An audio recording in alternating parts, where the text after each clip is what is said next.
Hello guys! Dahil nag-crave tayo sa shawarma, magluluto na lang tayo dito sa bahay.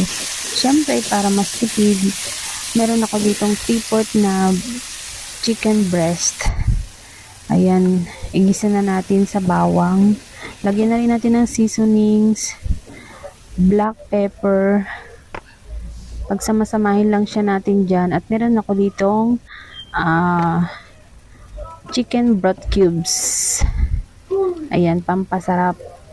Lagyan na rin natin ng oyster sauce. At syempre, hindi mawawala ang ating shawarma spices. Shoutout nga pala sa nagbigay nito from Riyadh. Shoutout sa iyo, Eileen. Thank you so much. Magdala ka ulit pagbalik mo. Habang niluluto natin yung ating chicken, mag-ready na tayo ng sauce. Meron ako ditong real mayo, cheese whiz. Ayan, optional lang yan guys. Lagyan na rin natin ng black pepper at konting kalamansi. Optional lang din yan. Ibuhos lang natin guys dito sa ating mayo.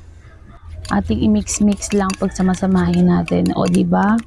Nakatipid na tayo, mas marami pa tayong magagawa. Mas marami yung makakakain ng ating shawarma. Mapapakraving satisfied na naman tayo. Ayan, initin na natin ang ating tortilla wrap. Unting init lang kasi madali siyang maluto. Ito po nga pala yung niready kong cabbage at saka cucumber. Lagyan muna natin ng mayo itong ating tortilla wrap and then ilagay na natin yung cabbage at saka yung cucumber.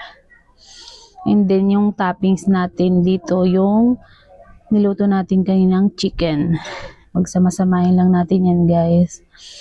O diba? Craving satisfied, pwede na rin natin lagyan ng hot sauce.